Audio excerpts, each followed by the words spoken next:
Good afternoon, British and American culture. This is our second week's lecture.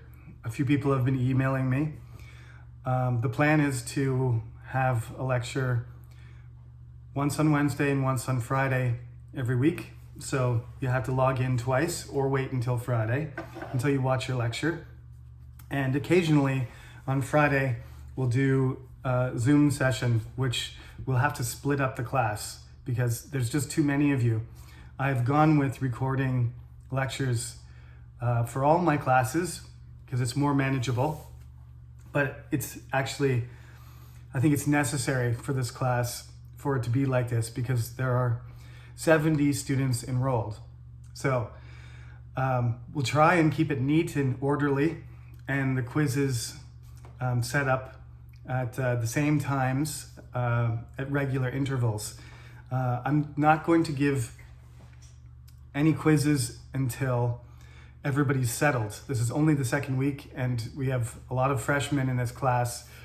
A lot of people are not used to having this size of a class and digesting everything on a recorded lecture. So I think it's important before we jump into the quizzes to make sure everybody's got the routine. So recorded lecture on Wednesday and Friday, and after another week we will do a quiz probably next Friday.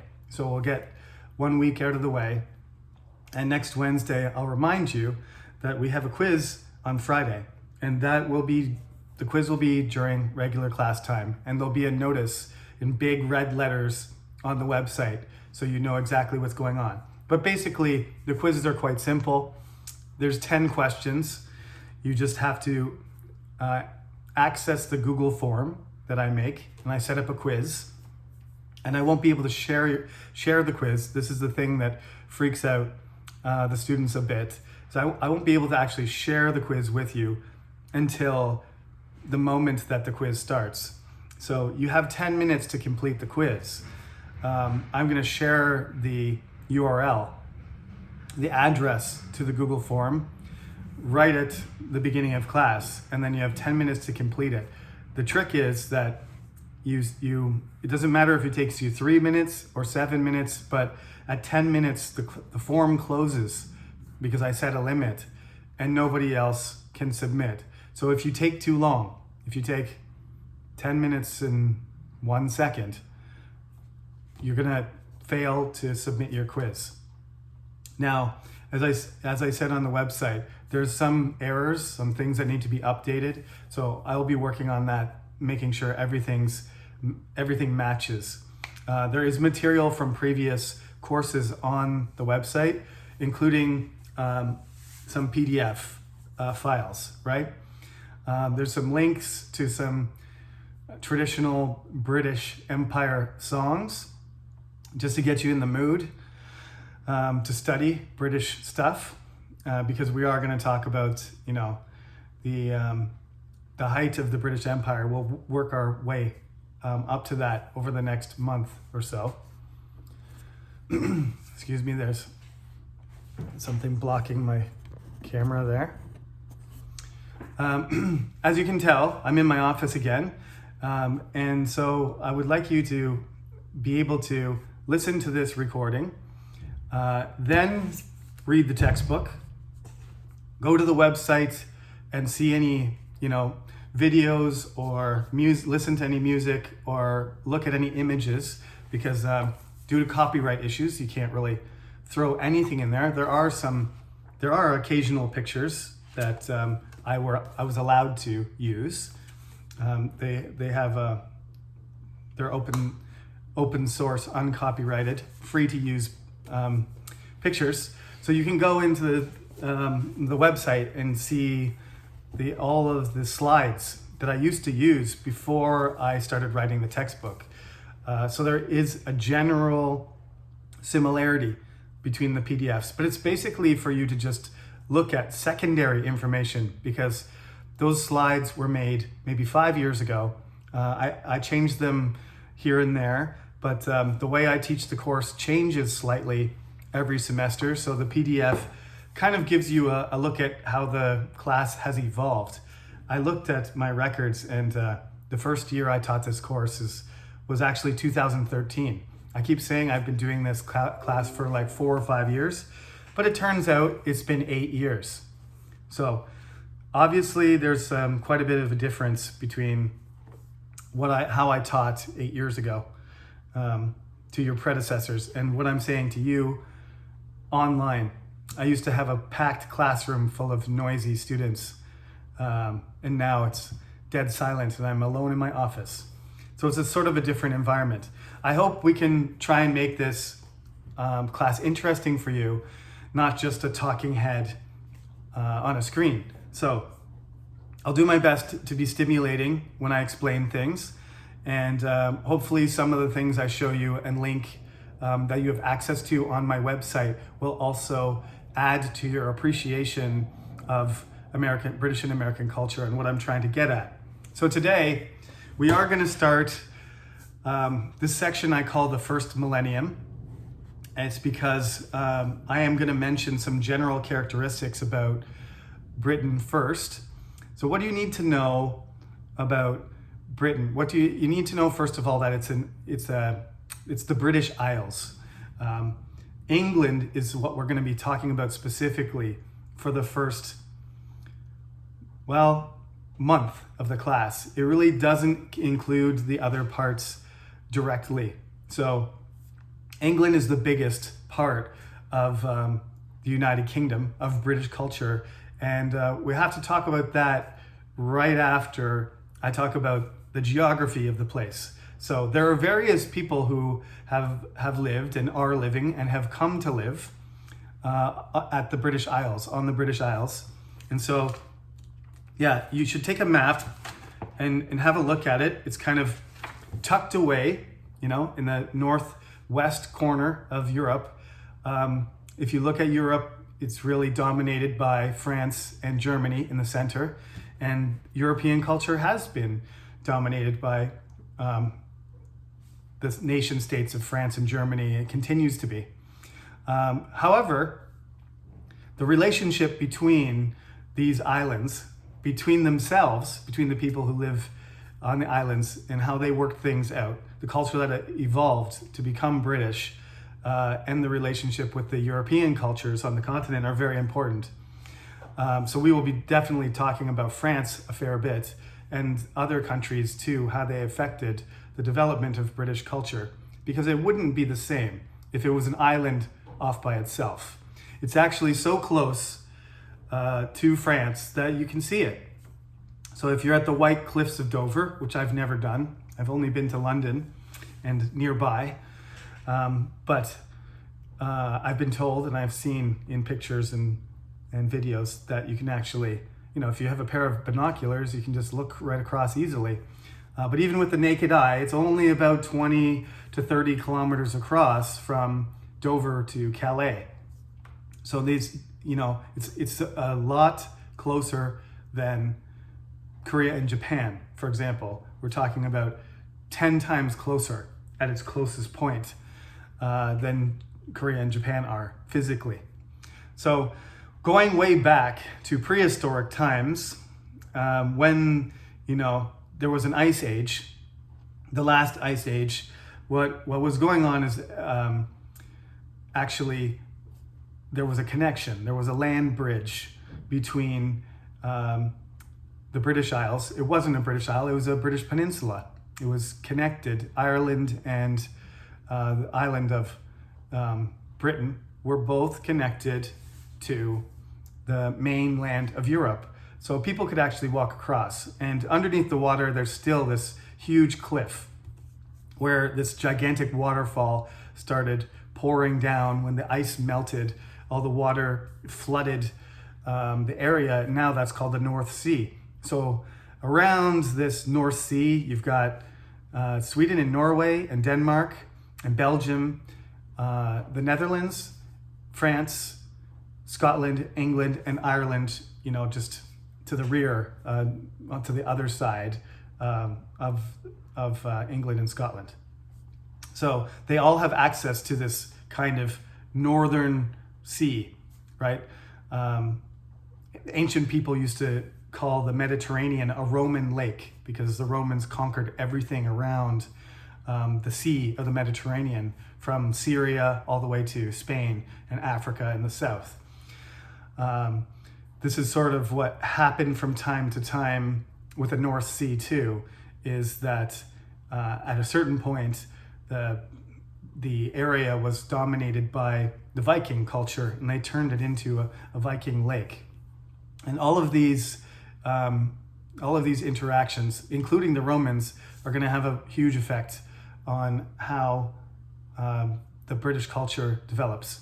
Now, like I said, there was originally some people. The temperature of the globe has changed. Climate changes, so there were actually, hippopotamuses and alligators and stuff in England at one point, but the climate got very cold. An ice age killed off everything that was there, so humans had to repopulate. Something 10,000 plus years ago, some human beings crossed the land bridge and started to repopulate the area that is England and Scotland and Ireland. I should mention Wales too. I would be remiss of me because I do have cousins in Wales. So these people, they started to develop a culture. And it was, independent of European culture because of the separation of water.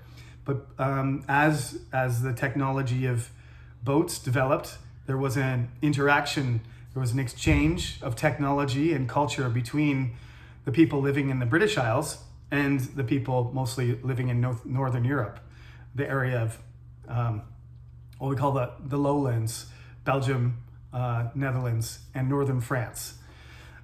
So the culture that started to develop in that area, we call it Celtic, and they're all distinct.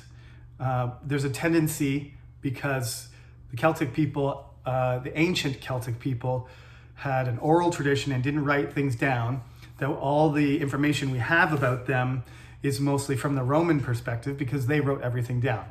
So we have this problem actually looking at the ancient culture of Britain, because until the Romans came, we don't have a lot of information. We don't have very many things written down about anything, right? About names of people or villages or ceremonies or stories or philosophy or anything. However, we have mountains of stuff from the Romans and the Greeks.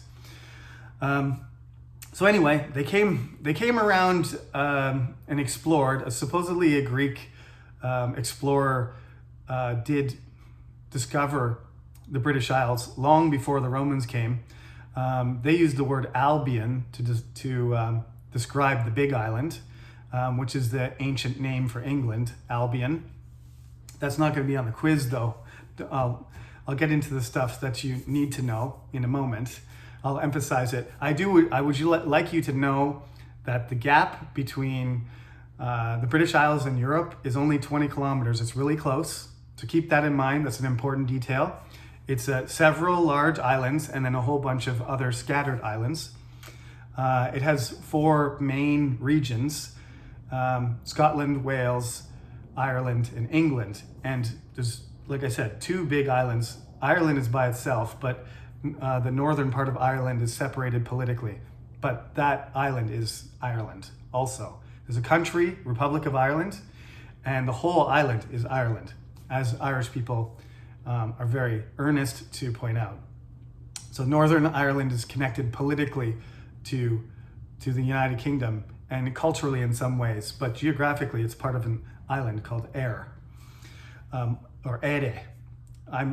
My Irish is not very good pronunciation-wise, but we'll talk about the Irish later. We'll come back to them. So let's just focus on how the word Britain came about. Basically, the Romans came and they conquered. And we're going to keep this pretty neat. I keep making mistakes about the dates when it comes to the actual date that the Romans invaded. Roman conquering of Britain took about 20 years to like a whole generation. It wasn't like a sudden thing. But the Roman conquest of Britain, okay, it says it began in 43 AD. Now, before that, Julius Caesar, almost 100 years before that, Julius Caesar did invade, but was unsuccessful in conquering. It was in 55 BC that Julius Caesar went across and found all these people. And he was at war with the Celtic people in France. And there's various reasons people say that why he did this expedition. But one theory is that he was going to punish tribes who were allied or providing resources to the Gauls, the Celtic people that he was fighting in France. So he went up there and he went twice onto British territory, and basically a sort of aggressive show of force that if you don't stay out of Roman business in Europe, then this is what's going to happen. And then he left and went back to Rome because, Julius Caesar, actually his main focus was taking over Rome and being the first citizen of Rome, which he did. He became a dictator for life before he was assassinated. So it wasn't until about 100 years later that the Roman conquest of Britain began, and I was mistaken. It's not even really 20 years, although the majority of the battles would have happened in England already, but they continued to fight all the way up into Scotland.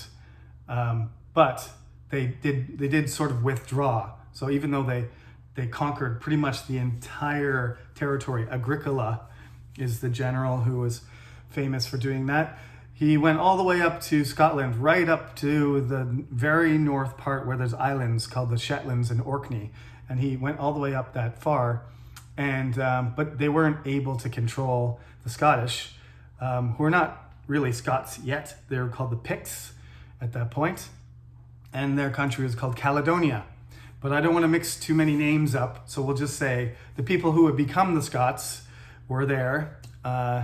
And what would become Scotland was successfully defended. And there's a lot of reasons for that, but we'll get into Scottish stuff too, because Scotland is the partner with England that formed what we call Great Britain. That is British culture, is Welsh and English and Scottish, and to be honest, a strong Irish influence as well, combined. Okay, so they decided when they made the province, they decided to call it Britannia. And thousands of years later, I should say hundreds, 1,500 years later, when they decided to choose a name for the unification of the whole island, they decided to call it Britain because the Roman provinces were called Britannia. So there was all kinds of different names and different cultures. One of the things the Romans did when they came was ally with some tribes and try and crush others. So the Roman invasion started in 43 AD, but we can just say, for the sake of simplicity, we'll just say the Romans were there from Julius Caesar's time until about 400 AD. So we're just going to say from 0 AD to about 0 AD to about 400 AD. Britannia was Britain, especially England, not so much Scotland in the north, but that whole area was Romanized. And that is the culture that we know the most about. And subsequently, writers and British people who are trying to explain the roots of British culture and trace back their history and show their accomplishments, they would look at the things that the Romans did and identify with them. And that's where the whole idea of the United Kingdom of Great Britain really comes from. So the Romans came, they killed a lot of people, obviously, but not as many as you would think. Most of the people that live in the British Isles are still strong. There's still most of the genetics has continued. Probably only the upper class people were actually Roman. And then there was a whole other group of sort of Romanized Celtic citizens who behaved like Romans and used Latin and ruled over the rest of them. And they were kind of like a partnership. Although if you were somebody who wanted to protect Celtic culture, you would have called them, the traders. You would have called them traders or collaborationists, the collaborators. So they would have been sort of treated with respect because of the Roman army, and because of the technology, and because of the walls and the strength of the Roman presence. But there was, of course, a lot of resistance, especially at the beginning. This is what you can see in the textbook. I'll start getting into the textbook a little bit here. When you can see the picture, we're going to skip over the introductory stuff for a minute and get into the Celtic Britain unwritten history part, page 51, right? Page 54 of the textbook has a statue there. It commemorates the resistance of a woman named Queen Boudica, and she started a revolt, a huge revolt, and it was because the Romans were trying to take away the property rights and the status of royalty. So her husband was killed, and they assaulted, raped her daughters, and were going to take away her kingdom. Basically, this is what Romans did. They went somewhere and they said, okay, you can keep your kingdom, but when you die, you have to give the kingdom to us. And a lot of kings and queens like Boudica were not super excited about giving up their power to the Roman state. So when they needed to show her family that they were out of line, they went a little bit too far, obviously, and killed the king and mistreated her family. So this caused her to rise up, gather surrounding tribes, and attack a whole bunch of Romans and kill as many as they could.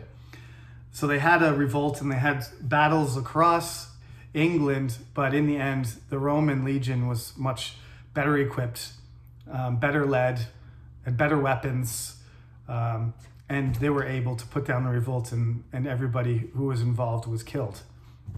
So anyway, she could be considered the first British female hero. She was a real person, and she was defending, and unlike King Arthur, who we don't really know if he's a real person, she was a real person, and she did die trying to preserve her tribe and protect her land. So she is there. You can see her statue's right next to the London Underground, which is the subway in London. Right. So Britannia. Let's see. I'll read it a little bit here just to give you a little push into the textbook. This is on page 52. What was it like being under the Roman boot? It may not have been as bad as some would assume. There is now evidence that many of the cooperative clans of Britain benefited from the Roman presence and occupied positions of authority in the local Roman government. This is what I explained. There's kind of a divide and conquer strategy with the Romans. So they made friends with some tribes and gave them, benefits. They brought money and built things, and they got fancy clothes, and they got more power over the locals. And if you revolted and you resisted, then there was going to be, conflict, punishment, conquering, violence. The luxuries and products that came to the Isle through the connections to the empire were a very attractive benefit to being compliant. Furthermore, the infrastructure that came with the Roman citizens that settled in the area provided trade benefits for all the residents of the British Isles. This is not to diminish the destruction and chaos the Romans brought with them in civilizing the region. It is just to point out that later generations of Britons were Romanized and that many people were absorbed with persuasion, not coercion, into the empire. Londinium, which was the Roman name, now London, was a cultural hub, the Rome of the North in its day, and the citizens were a mixture of domestic blood and foreign culture, the Romano Britons. So this is what I refer to them as, the Celtics tribe, the original people, they're Britons, Britons. And that means Celtic. So when I say Britons, I'm referring to those people that were originally there and are Celtic. And when they absorbed the culture of the Romans, we call them Romano Britons. Okay? Not too hard. Just a combination of the word Briton, Brit, representing the people who are already living there, and Roman, the people who are conquering, and the dominant culture that, influences this subculture that develops. So we could call the subculture Romano Briton if you want. I put some notes about how to analyze, cultural terms. I'll have to explain that in the Friday lecture this week. But I just wanted to give some background of how people look at the starting point of Britain. So this is really the Romano Briton period, is one where you can see in London all these pieces of the Roman walls. And if you go to Bath, it's just spectacular architecture, ruins of Roman things that are just filled with history, and they're just so I just find them so interesting to see. And you can imagine how, as these Roman things started to decay and fall apart, and the Germans came, and the Picts came, and the Irish came, and the Scots invaded, and the Saxons invaded, and the Vikings, like layer of people started invading, and these things started to get neglected. The roads still remained, and for hundreds and hundreds of years, they just kept those Roman roads going. A lot of the roads in England that are used now are on the same place that the Roman roads were built 2,000 years ago. It's pretty amazing. But a lot of stuff was built over, sank into a swamp, was attacked, damaged, broken. People took pieces of rocks to make their own new buildings, make a wall around your farmland with pieces from an ancient Roman building that would make anybody who ran a museum have a heart attack. But there's all kinds of architecture, there's all kinds of stuff everywhere, that there's such a rich, architectural, historical base for people to look at. So that's what they focus on. That's the first culture that people focus on. But I want you to recognize that the Celtic culture is older, and also that the Scottish culture in the north and the Irish culture and the Welsh culture are still, they continued to resist and hold on to their language, to their stories, to their lifestyle and everything. So if you really want, to see a closer look at what is really strongly connected to the Celtic culture, Scotland and Ireland and Wales offer you more. And if you're more interested in the Roman aspect, that's going to be found in England. I did manage to get a picture from space in the textbook. That's what I've been talking about. So, follow along in your textbook and have a look at some of the things I'm talking about. That's just at the end of the introduction. That was page 43. So you can just get an idea of what I'm talking about geographically. So just to move back in time for a moment, in the textbook on page 51, it says, Celtic Britain, an unwritten history. And that's what I was describing there. A dedicated Anglophile might prefer to have history commence with the coming of the Angles and the Saxons, because really we're not talking about English people yet. The people that we would call English are descended from German tribes, from the Angles, the Saxons, and the Jutes. And they would not arrive until after the Romans were starting to pull out. So the name Angleland, which later would become England, the Romans were there first, and they were the ones who called it Britain. So Britain's actually an older name than England, England. So in a way, England was being sort of reabsorbed into its British heritage. And maybe that's another thing that they were considering when they decided to make the name. So Caesar did show up, but he arrived thousands of years after the Celtic culture had already taken root. So let me just describe what it might have been like. There's a site in Scotland called Skara Brae, which someday I would like to visit. It's not too far from the distillery in Orkney, where they make fantastic whiskey. So you can do both at the same time. Skara Brae is the name of this kind of village, and it was buried and excavated, and they found all these rooms, and they're basically kind of Viking style, like sunken into the ground. It's like underground homes, kind of like building caves into the ground, and it's right near the ocean. And they've removed all the mud and dirt and rock from around these original structures, and you can walk around and take a look. I'll put a link to the Skara Brae site. This is the kind of culture, much more like, unlike the Romans, who had all these laws and technology, organization, and trade networks and taxes and hierarchies, which is quite similar to Western culture now. Basically, Celtic culture was all kind of, localized.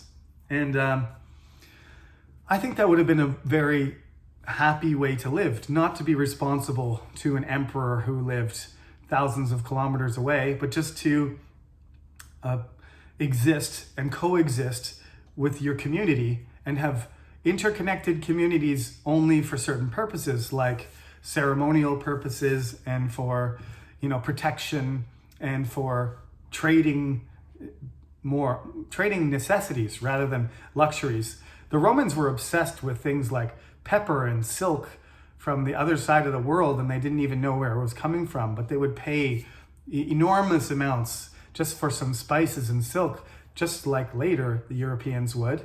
But nobody was into that stuff in England, and they didn't think they needed it. So I think the tribal life would have been, in some ways, quite stable and quite attractive. But in other ways, the Romans and us kind of look at them, they used to tattoo themselves and mark themselves and strip themselves down to their, basic clothing when they fought. They fought in sort of, they were usually bigger people than the Romans, and they used to fight, and they used intimidation and violence and their markings on their body. And sometimes when they killed somebody in battle, then they would carry around the head to show everybody how dangerous they were. All this kind of behavior, and the Romans thought maybe they were cannibals, that they would eat each other and stuff like this. The Romans judged them to be savages, and the amount of actual savagery that was going on was probably a lot less than what they said. No doubt they were scary fighters, and they dressed differently. They had long, brown hair, blonde hair, and they were tall, and they were powerful warriors that valued individual courage. So they attacked like crazy people, and this made the Romans really uncomfortable, and it would make me uncomfortable too. And the Roman way of fighting was to be in a line with everybody's shield up and to strike with your sword, together, which was way more effective. Not to mention the fact the quality of the weapons was different. The Roman weapons were excellent. Their armor and their organization was excellent. And so a bunch of crazy berserker warriors using their personal strength and courage to run up against a wall of steel didn't work very well. And as a result, the Romans took over. But the judgments of the Celtic culture as being uneducated, not having a developed language, not having respect for each other's families or having religion or anything like that, none of that is true. I think people have done a lot of work, historians have done a lot of work trying to recover evidence that the Celtic culture was rich and it had a lot of elements to it. So remember that in the questions, this is the stuff I want you to remember for today.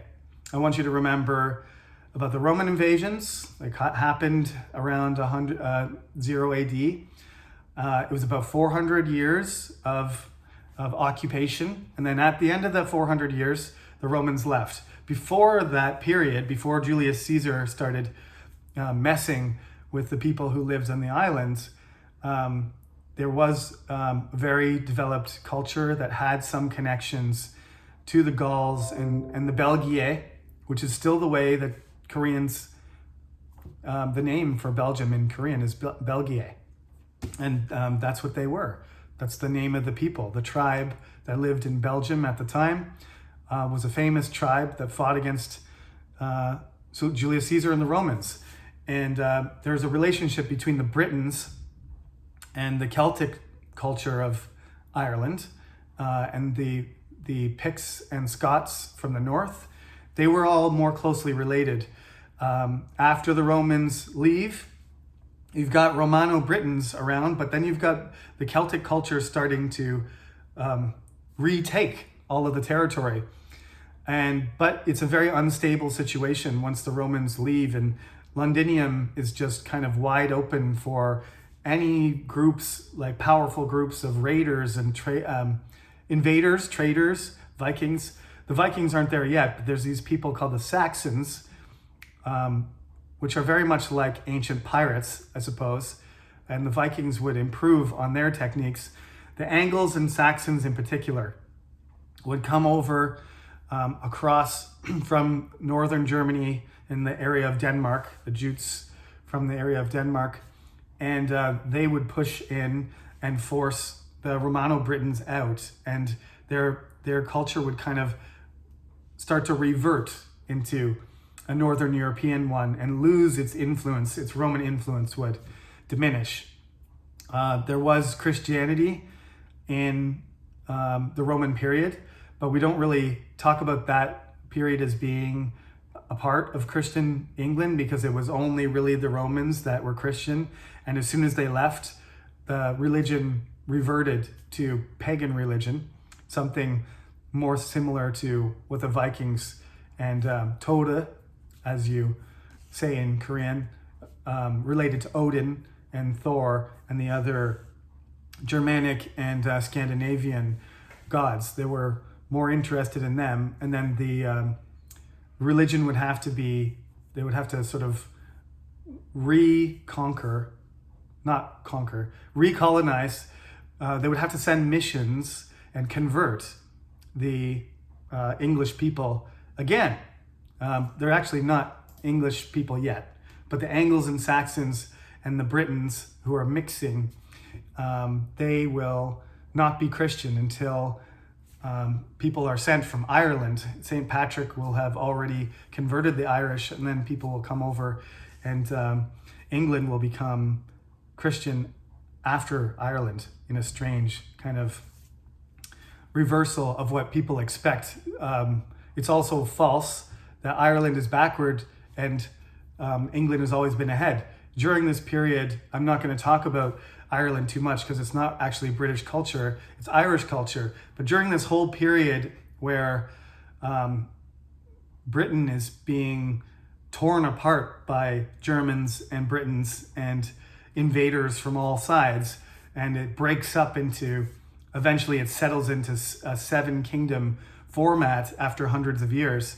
Ireland also has its kingdoms, but it's also got its own culture, its own language, its own education. It's connected to the Catholic Church.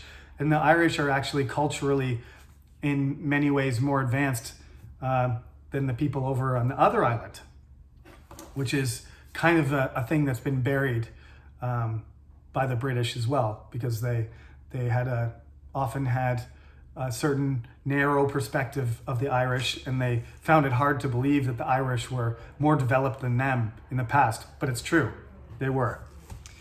So keep in mind the things that I've said so far. I'll give you a little rehearsal again of what I said in the key points in the Friday lecture.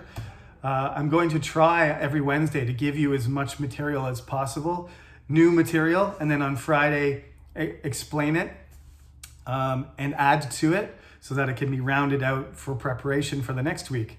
So we've only got to 400 AD. I'm going to talk about King Arthur. I'm going to talk about the Anglo-Saxon Invasions, and I'm going to talk about the Vikings on Friday. And together, all these four cultures especially, they will characterize the first 1,000 years of British culture. We got the Celtic culture first. They were the original ones, as original as we know, followed by the Romans for 400 years, and then a rough period of about 300 years or so of Anglo-Saxon domination, and then a struggle between them and the Danes, the Vikings, until 1000 AD. And then they start to merge with each other. And so you've got these four main cultures that sort of set the tone for the next 1,000 years, which will be the rest of the course. So we'll continue rounding out the First Millennium on Friday. And if you have any questions, send me an email with your student number in the email, please, and ask me your question. And if possible, if I get your email before Friday's recording, I will answer your question in my recorded lecture. That's ideal. So if you have any questions about today's lecture after you watch it, send an email as soon as possible so that I can work it into my recorded lectures and everybody can hear the answer. Okay, yes, remember, some people are asking me about versions. This is the newest version. It's from 2019, I believe. To look at it, the original book is from 2017, so it's pretty far outdated. Third edition, sorry, it's from 2020. So there is a significant difference. This is the third edition. There's thousands and thousands of new pages, so you can't really go with an old used book. I'm sorry about that, but this is the one that you need. Okay?